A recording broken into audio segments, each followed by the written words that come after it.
Hello again. I'm Ryan Carnahan, a psychiatric pharmacist and epidemiologist at the University of Iowa College of Public Health. This video is an addition to our original series. It's intended to orient you to changes and regulations that apply to antipsychotic medication use in residents of nursing homes in the United States. On November 25, 2014, the Centers for Medicare and Medicaid Services, or CMS, posted a transmittal detailing revisions to the State Operations Manual, Appendix PP, Guidance to Surveyors for Long-Term Care Facilities. A number of these revisions applied to care for residents with dementia. The purpose of this video is to review the changes that relate to antipsychotic use in nursing home residents with dementia. Providing care that's consistent with this guidance is not only important to ensure quality care for residents, but it's also because it can impact nursing homes through citations, fines, and quality ratings. I should note that I won't be reviewing changes proposed by CMS in July 2015 that comprise a significant update of regulations for nursing facilities. At the time of this recording, these rules are still only proposed and are subject to comments and revision before they're enacted. The final updated regulations are yet to come. Most of the new guidance for surveyors on dementia care and antipsychotic use is very consistent with the approaches we recommend in our lectures and resources.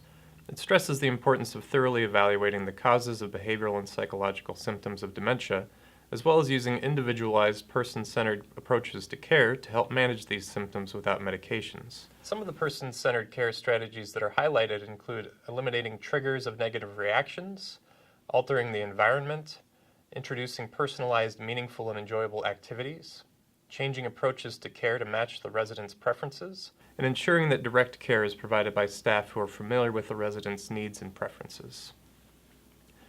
The guidance provides an excellent overview of various factors that may contribute to behavioral and psychological symptoms of dementia and is a worthwhile read for those providing care to people with dementia. Specifically, it states that antipsychotics may be considered for individuals with dementia only after physical, functional, psychological, emotional, psychiatric, social, and environmental causes of symptoms have been identified and addressed. Target symptoms must not be due to a medical problem, medication side effects, environmental stressors alone, or psychological stressors alone, and must be persistent. At its core, this guidance attempts to prevent the use of antipsychotics for problems that could be solved by eliminating the causes of the symptoms, or by use of other less risky interventions. This guidance also includes changes to the criteria by which surveyors determine whether antipsychotics are appropriate or inappropriate for a resident of a long-term care facility. The new guidance is generally more restrictive, so we felt that it was important to provide an update and revise our clinical decision aids to make them consistent with the new regulations. New versions of the antipsychotic pocket guides are now available on the website. Laminated copies of these updated guides can be ordered, and the mobile device application on this site has been updated to reflect the new regulations. I'll be focusing on antipsychotic use in patients with dementia in this overview. However, there are a number of other medical conditions that can justify the use of antipsychotics. These include mental health conditions that produce psychotic symptoms, severe mood disorders, psychosis related to medical conditions or treatment, such as those occurring in delirium, Tourette's disorder, Huntington's disease, hiccups, and nausea and vomiting related to cancer or chemotherapy. The impact of these conditions is still required to meet a specific set of criteria, including dangerousness to self or others. I'll describe these new criteria in more detail shortly. In dementia not complicated by one of these other conditions, the potentially appropriate target symptoms for antipsychotic use aren't as clearly stated as in previous regulations. Based on the contextual information that's provided, however, I believe the potentially appropriate treatment targets remain essentially unchanged. Hallucinations, delusions, and aggressive behavior are the target symptoms that seem most likely to meet the new criteria for appropriateness. Regulations aside, I'd still consider these to be the most appropriate target symptoms for antipsychotics in people with dementia. These fit with the typical symptoms targeted in the clinical trials and are most likely to justify use in the context of the significant risks of these drugs. Some of the most notable changes in this guidance, in my view, are in the criteria that relate to how the impact of a symptom is used to justify antipsychotic use. The old criteria allowed antipsychotic use when the target symptoms presented a danger to the patient or others, or if the symptoms caused the patient to experience inconsolable distress, a significant decline in function, or substantial difficulty receiving needed care. The new criteria are quite different in that they exclude this second category. Persistent distress, decline in function, and difficulty with needed care are no longer part of the criteria. The core criterion for any antipsychotic use is that the symptoms must present a danger to the resident or others. This is necessary but not sufficient to justify antipsychotic use according to the new guidance for F329 citations, which relate to unnecessary drugs. In addition, the symptoms must meet one of two additional criteria. The first option is that the symptoms are due to mania or psychosis. Mania occurs in people with bipolar disorder, a major mood disorder which has a course that usually begins by early adulthood. Mania is characterized by symptoms such as an increase in energy, irritability, pressured speech, limited need for sleep, grandiosity or excessive self-confidence, impulsivity, risk-taking behavior, and sometimes psychosis. Some of these symptoms can occur in a person who has dementia but no history of bipolar disorder. This doesn't necessarily mean that the person has bipolar disorder. Manic symptoms such as hyperactivity can also occur in other conditions, including delirium, and can be caused by certain medications such as corticosteroids. Psychosis has been discussed previously. It typically refers to delusions or hallucinations. Delusions are fixed false beliefs. Often the content is paranoid, such as someone being out to get the person, a spouse being unfaithful, or people breaking in to steal or hide things. Hallucinations are sensations that seem real to the person but aren't based on real stimuli, such as hearing voices or seeing people that aren't there. It's of course important to determine that these aren't real or aren't just misinterpretations of the environment that have to do with sensory issues. Hallucinations or delusions are often diagnosed in people with cataracts or other visual problems, for example, because they contribute to misperceptions of things in the environment.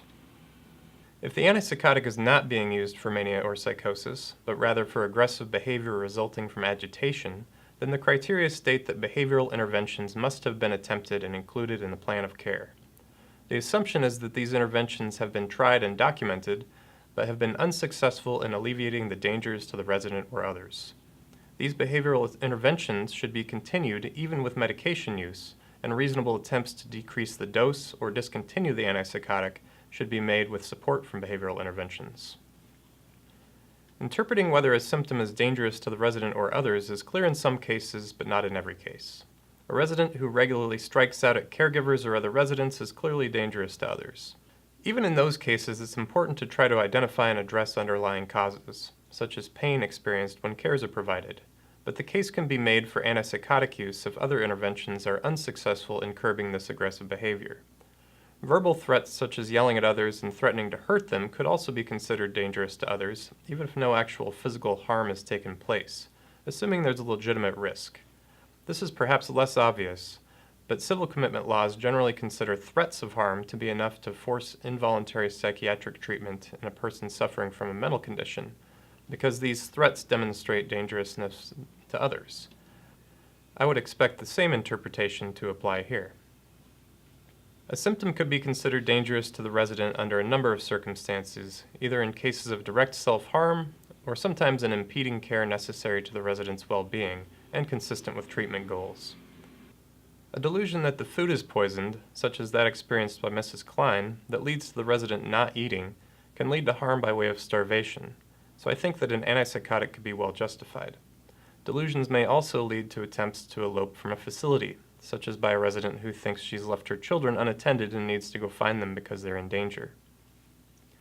If elopement is a real possibility, that could lead to harm to the resident and may justify antipsychotic use. Direct self-harm might also take place. For example, residents may have delusions that they're infested with small organisms such as lice or worms, scratch themselves to the point of injury to try to remove them, and then perhaps keep scratching and worsening the wound. An antipsychotic may be justified in this case. I also believe that there's some gray area in the guidance, so my hope is that reasonable standards will be employed on a case-by-case basis when surveyors evaluate the use of antipsychotics. The revised guidance for citations around dementia care quality, the F309 tag, describes the patient I mentioned earlier who has persistent emotional distress and is inconsolable because she has a frightening delusion that she's left her children unattended and they're in danger. In the description, this delusion failed to respond to staff and family attempts to address the fear. No specific behavior that would place her or others in danger is described, even though dangerous behaviors could potentially result from this delusion. Despite the lack of a description of any specific dangerous behavior, the guidance says that an antipsychotic may be warranted. To me, this sounds like an example of severe and persistent distress resulting from a delusion, and my personal opinion is that an antipsychotic may be warranted to try to ease this patient's suffering, even if no obvious physical harm is resulting. I've spoken with surveyors about this and received feedback that psychosocial harm resulting from these persistent symptoms could potentially be used as a justification for antipsychotic use when other interventions fail, even if the potential for physical harm is unclear. They stress that thorough documentation is key in their evaluations of whether an antipsychotic was justified. In contrast to this, there are also cases in which people with dementia experience hallucinations or delusions that are not particularly distressing to them. There's really no reason to treat these since they aren't distressing. Disconnection from what others perceive as the current reality is also very common as dementia progresses, and this should not be misinterpreted as delusional thinking that's in need of antipsychotic treatment. Better outcomes are achieved when caregivers go along with the experience of a person with dementia and provide positive reinforcement, or distraction if needed, rather than challenging the individual's perception of reality, which can lead to distress and conflict. Another complicated aspect of the new regulations is that these same criteria for impact of symptoms also appear to apply to antipsychotic use in people with severe and persistent mental illness, or other indications in which antipsychotics are part of the standard of care. To require that people with schizophrenia, for example, exhibit behaviors that are dangerous to themselves or others in order to continue to receive antipsychotics, which they may have received for the majority of their lives, seems that it could expose these individuals to a great deal of unnecessary suffering. Relapses of acute schizophrenic psychoses can be devastating. If someone with schizophrenia is stable on their current medication regimen and has no significant side effects, then it's difficult to want to change things to test if they'll relapse or not. This is a chronic condition for which long-term antipsychotic treatment has been shown to reduce relapse.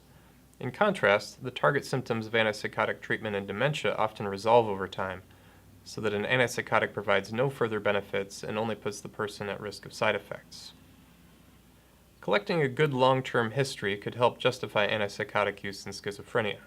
Any past acute psychotic episodes in which the person was dangerous to themselves or others would support the idea that discontinuation of the drug could lead to these same dangers. A caveat to this is that there are some data suggesting that, as people with schizophrenia age, the same dose may lead to higher blood levels because of the changes in metabolism and elimination that can occur with aging. Gradual dose reductions may be warranted in some of these patients given these changes. However, I'd advise that doses be reduced very slowly in nearly all cases in order to reduce the risk of relapse. A goal of no antipsychotic is unrealistic for most patients with schizophrenia. Slight modifications were made to the language in the surveyor guidance describing inappropriate antipsychotic treatment targets, though the message remains essentially the same. The new criteria are shown in orange on this slide. One addition to this list is insomnia. Antipsychotics are overprescribed for insomnia in my opinion, particularly low-dose quetiapine. Impaired circadian rhythms are common in dementia, but often residents who are awake at night can be accommodated rather than trying to use a drug to make them sleep on a schedule. This is an advantage of having 24-hour staff in nursing homes, whereas accommodation may be more difficult if family provides care at home. Another addition to the inappropriate indication list is sadness or crying alone that is not related to depression or another psychiatric disorder. I assume this was added so that normal non-pathologic human emotions aren't used as justifications to give a person an unnecessary drug.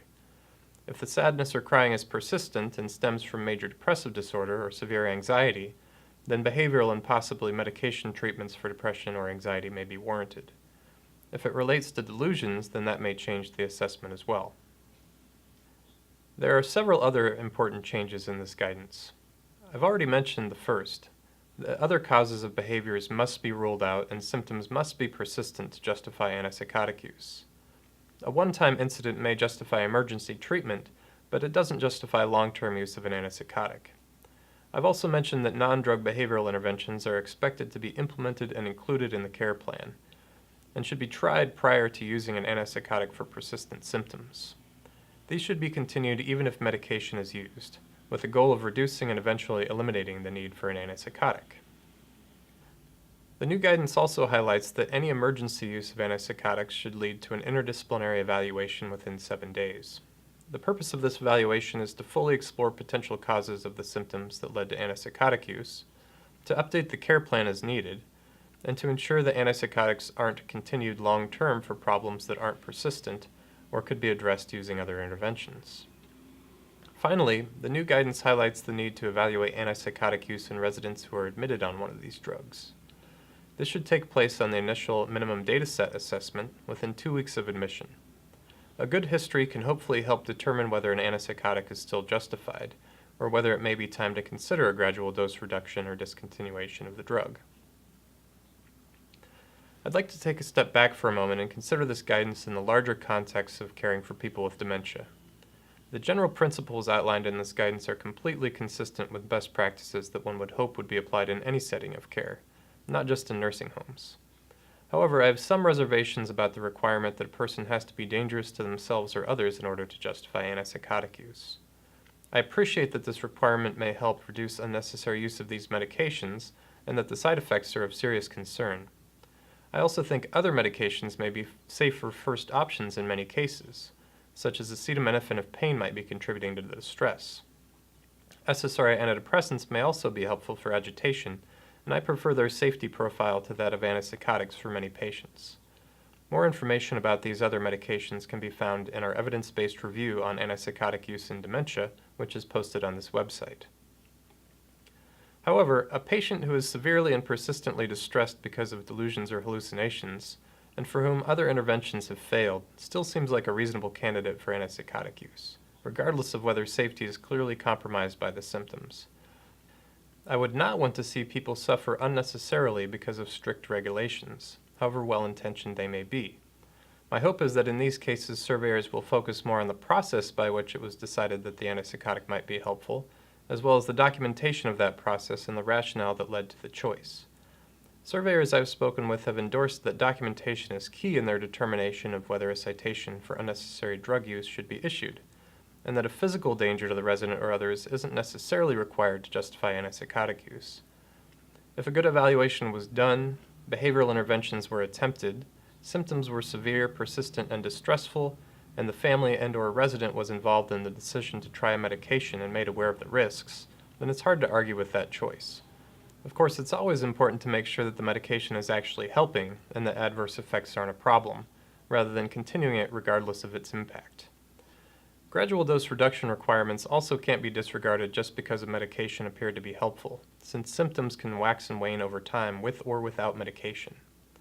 Ultimately, I think a good criterion for deciding whether an antipsychotic is the right choice for a patient is whether there's clear evidence that it's improving that patient's quality of life. That brings us to the revisions to the pocket guides. The revised portions of the pocket guides for both direct care providers and clinicians are shown here in the boxes. We made revisions to Bullet 4 describing justifications for antipsychotic use, as well as the sections listing appropriate and inappropriate indications. Bullet 4 highlights the dangerousness to self or others criterion for residents in nursing homes, but also includes our group's opinion that an antipsychotic may be appropriate in other situations if it improves the patient's overall quality of life. I hope that this has been helpful in understanding the new regulations around antipsychotic use in nursing home residents with dementia. Thanks for listening.